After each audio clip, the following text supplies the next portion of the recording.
Olá, estamos começando mais um episódio do Que Passa. Eu sou o Ramon, estou aqui com os meus amigos Jackson e Roberta para conversar um pouquinho sobre a Segunda Guerra e a fronteira. No episódio de hoje, nós temos aqui o professor Micael Alvino. Micael, obrigado por estar conosco, para conversar sobre esse tema tão interessante. Professor, se apresenta para a gente, diz o que tem feito na UNILA. Muito bem, obrigado pelo convite, né? Uma satisfação estar aqui com a Ramon, Roberta, o Jackson e todos os que acompanham esse programa. Bom, especificamente sobre a Segunda Guerra Mundial e a Tríplice Fronteira, é tema de um livro que eu publiquei o ano passado pela Rede UNILA, né? E na universidade eu tenho me dedicado a pesquisar sobre a história da Tríplice Fronteira em temas, a partir de temas, né, como a Segunda Guerra Mundial, a chegada do Parque Nacional do Iguaçu, a importância da formação da rota entre Assunção e Paranaguá, mais especificamente a formação do comércio Cidade do Leste, a formação de Itaipu enquanto centrais, né, no processo da história da nossa região. São esses os assuntos aí que eu tenho me dedicado nos últimos anos. Legal, Micael. E para a gente explorar, então, começar a explorar esse tema dessa relação, né, que para a gente é muito inusitada, né, da Segunda Guerra Mundial e a Tríplice Fronteira. Como é que é essa relação que você conta no livro? Eu acho que essa pesquisa, né, eu comecei há um tempo, já faz um tempinho já, foi antes, um pouco antes, bem antes da UNILA, né, já pesquisava esse assunto. A questão central, quando eu ainda era estudante de iniciação científica, era entender o que aconteceu na Tríplice Fronteira durante a Segunda Guerra Mundial. Né? Era o ano de 2005 e lembrava-se os 60 anos do término da Segunda Guerra Mundial. Então, a Segunda Guerra Mundial era o assunto da vez, né? E aí eu ficava pensando, mas o que será que aconteceu aqui onde a gente está, onde a gente mora? E alguns indícios do que teria acontecido eu encontrava nos jornais. Né? As pessoas foram obrigadas a mudar de Foz do Iguaçu para Guarapuava por conta da guerra. Ou então, um padre foi preso, um padre alemão foi preso durante a guerra. Esses são os problemas que eu fui investigar, né? E de fato tem uma considerável documentação sobre isso, né? Disponível nos arquivos públicos do Paraná, no Arquivo Nacional, no Rio de Janeiro, tem uma série de documentos. E aí fui montar um quebra-cabeça do que de fato ocorreu, né, para as pessoas descendentes de alemães e italianos que moravam na região da Tríplice Fronteira. Professor, e como que foi a primeira onda dos alemães vindo para o Brasil? A imigração alemã para o Brasil, ela é de 1824, foi logo depois do processo de independência do Brasil, né, a abertura dos portos, né, a possibilidade de outras pessoas imigrarem para cá, com a independência em 1822, aliás, centenário, né, esse ano, e em 1824 chegaram as primeiras levas dentre os que chegaram, né, os alemães. E uma boa parte deles já chegou para se estabelecer no sul do Brasil, né, nas colônias alemãs. E, portanto, quando a Segunda Guerra Mundial começou, em 1939, já mais de 100 anos desse processo de imigração, né, que as pessoas mudavam da Europa, da Alemanha, da Itália, do Brasil, do Japão também, porque no livro eu falo em súditos do eixo. Né? E quem são os súditos do eixo na época da Segunda Guerra Mundial? Né? É uma categoria de pessoas que nasceu na Itália, no Japão e na Alemanha. Então, todas essas pessoas passaram a ser vistas como perigo em potencial, né, durante a guerra, porque poderiam contribuir com a causa do eixo. Certo. E além desse período, teve uma outra onda imigratória alemã para o Brasil ou só nesse período que ocorreu? Esse período foi quando começaram a chegar os alemães, né? Esse movimento ele continuou até o século XX, portanto, ele, além do século XIX, ele continuou para o século XX, a ponto de que, por exemplo, na época da Segunda Guerra, você tinha muitos alemães das colônias e também muitos alemães das indústrias em São Paulo. Então você tinha digamos assim, um segundo grupo que chegou que já era mais qualificado e que veio mais tarde ir para trabalhar na indústria, né? E não naquele modelo de colônia alemã que a gente conhece no sul do Brasil. E quais que foram os fatores que atraíram esses imigrantes para a região de Foz do Iguaçu? Aqui em Foz do Iguaçu, a imigração de alemães, o registro dela é do começo do século XX. Normalmente pessoas que vinham para outro lugar do Brasil, né? Algumas famílias, por exemplo, que eram alocadas em um lugar chamado Cruz Machado, salvo engano, Santa Catarina. Eles chegavam lá, mas não se adaptavam, e aí procuravam outros lugares. Um desses lugares foi Foz do Iguaçu para algumas pessoas, porque a colônia militar, né, no começo do século XX, distribuía lotes, então essas pessoas vieram para isso. Mas também tem um momento interessante, tem uma situação interessante em paralelo. Acontece muita na verdade não é imigração, né? Acontece muita migração de pessoas que eram descendentes de alemães, os chamados teuto-brasileiros, né? Muitos deles sequer falavam português, porque tinham nascido e crescido nas colônias no sul do Brasil, e ali o espaço começou a ficar escasso. Então começou um movimento para ocupar regiões de Santa Catarina, oeste de Santa Catarina, oeste do Paraná, e também Misiones na Argentina. Misiones, um território que nessa época recebeu muitos teuto-brasileiros, né? Então se a gente voltar para a Tríplice Fronteira na década de 40, a gente vai ver que tinha um núcleo urbano pequeno em Foz do Iguaçu, né? Em torno de 1.500 pessoas, mais ou menos. Um terço disso, aproximadamente, eram alemães, né? Mas a gente vai perceber que ao longo do rio Paraná, e isso eu explico também no livro, ao longo do rio Paraná a gente tinha colônias de alemães, tanto do lado argentino quanto do lado brasileiro, na região de Sol de Maio, hoje uma região inundada pelo Lago de Itaipu. E do lado argentino, que deram origem às cidades de Eldorado, Monte Carlo, e então são lugares de teuto-brasileiros, né, desse movimento que vem do Rio Grande do Sul, que começa a ocupar esses espaços ainda possíveis, né, de serem ocupados. Micael, e você antecipou um pouco no começo, né, algumas histórias aí de Foz na década de 40, né? Descreve um pouquinho pra gente como é que era a nossa região nessa época e essa questão das pessoas que foram obrigadas a ir para Guarapuava, essa questão do padre que foi preso, né? Que tipo de fatos assim que você consegue destacar pra gente da nossa cidade? Bom, acho que tem alguns, mas não vou falar todos, né, com a expectativa de que as pessoas baixem o livro lá né?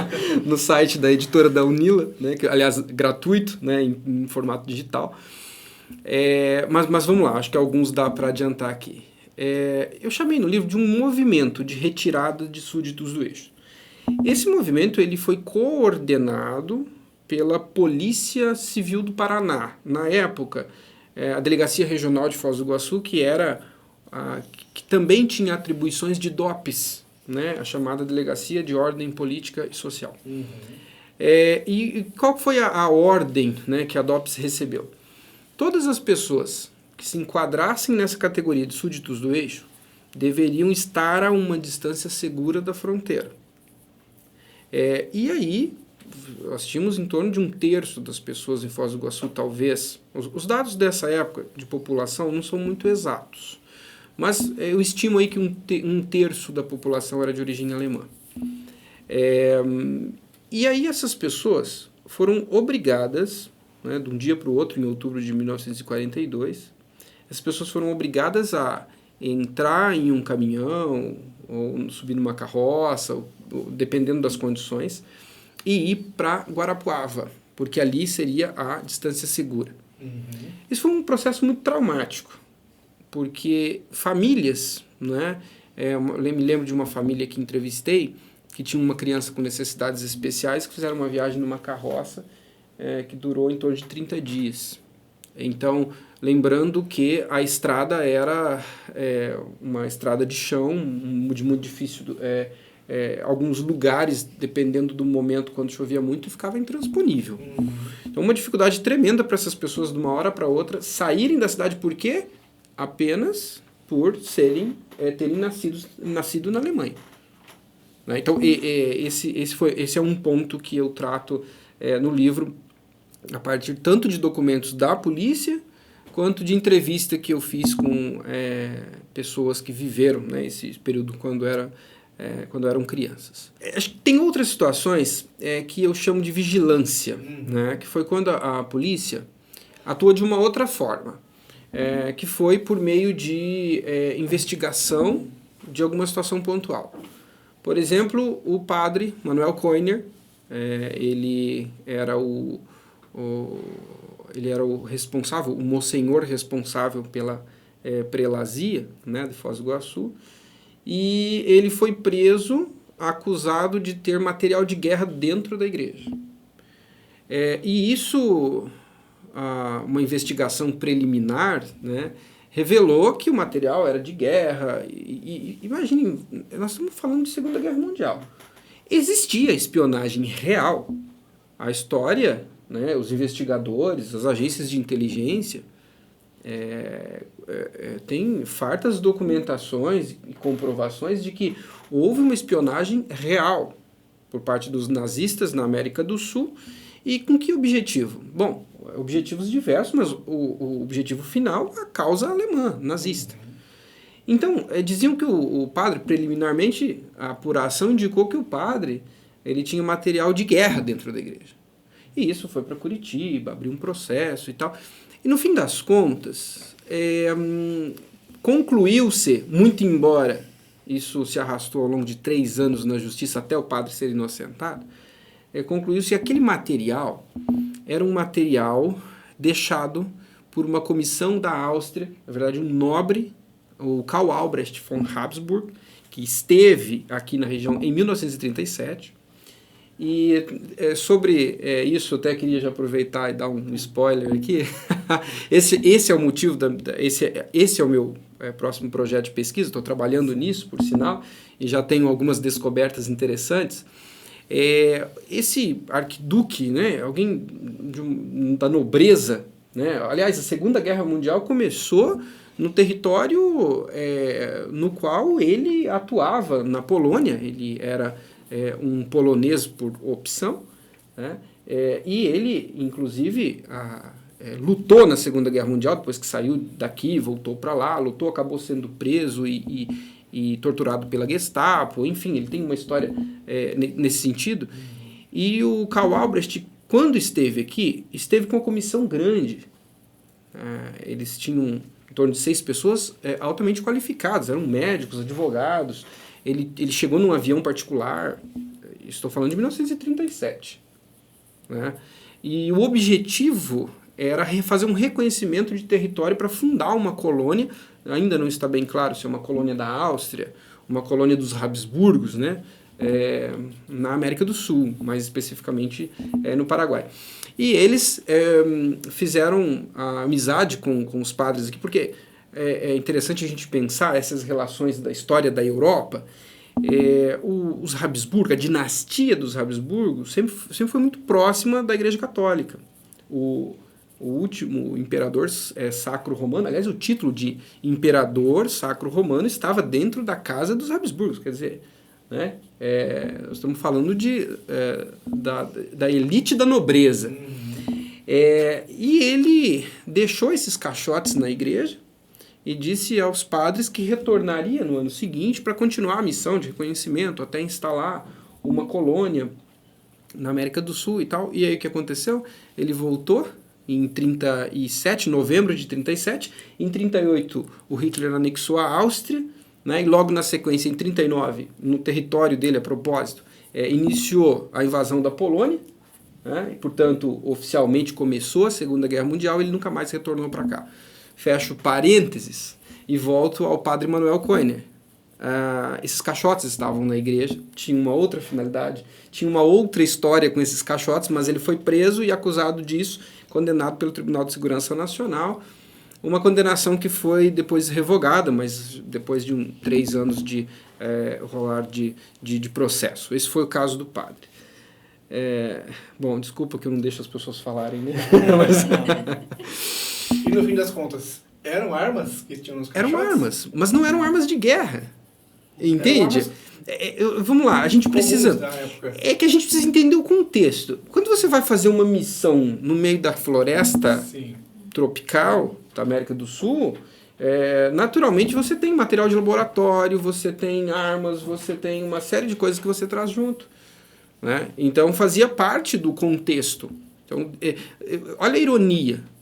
Quando o Karl Albrecht foi preso pela Gestapo, no mesmo ano, o padre Manuel Koehner foi preso pela polícia, sendo acusado de acobertar o material de guerra que pertencia a alguém que foi preso pelos nazistas. Entendeu? Olha só.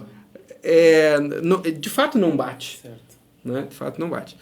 Mas, claro, os agentes da época agiam com as informações que tinham, também trabalhando a partir das perspectivas que tinham. Então, é que no seu livro, né, A Segunda Guerra e a Tríplice Fronteira, você cita, né, menciona a espionagem. Eu queria saber como que foi isso aqui na Tríplice Fronteira, né, se teve realmente espionagem. Jackson, excelente a sua pergunta, né? E acho que é importante a gente entender como funcionava a espionagem alemã. Os alemães desenvolveram um sistema de espionagem muito diferente do clássico James Bond. Né? Os alemães eles contavam com espiões profissionais, cidadão treinado para ser espião, que andava com rádio, né? Na época era esse o equipamento tecnológico, né? Andava com um rádio e fazia as transmissões. Esse tipo de espião, normalmente, era encontrado em portos, né, onde os navios chegavam, eles fotografavam, mandavam fotografias dizendo dos movimentos de navios, né, principalmente navios dos aliados, né, dos Estados Unidos, costumavam passar pela costa brasileira para ir para a Europa. Então isso existiu, foi real, há uma farta documentação sobre espiões presos na América do Sul, né? Mas os alemães também agiam por meio da estrutura do Estado. Né? Você tinha, por exemplo, adidos que atuavam junto a consulados, né, nessa missão de obter informações, e também tinha as redes difusas de pessoas comuns que eram acionadas de alguma forma. E aí a gente tem um caso interessante aqui na nossa região. Em Sol de Maio, onde disse que tinha uma colônia de alemães. Emil Morhoff, ele foi preso por ser propagandista do nazismo. Então, no início de 1942, ele foi preso por ter material de propaganda. De fato, lá no livro tem uma foto de uma brochura, né, um livreto, um livrinho, fazendo propaganda contra os aliados e a favor dos alemães. Né? Mas o Emil tinha umas cartas do consulado que são bastante comprometedoras. Veja, ele era um agricultor. Ele trabalhava em Sol de Maio já fazia muito tempo.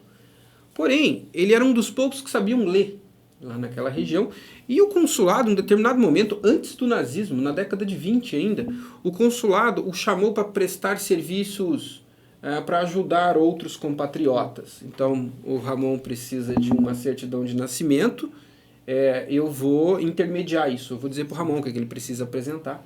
E aí tem algumas coisas interessantes acontecendo quando estamos em Segunda Guerra Mundial, 1939, por exemplo.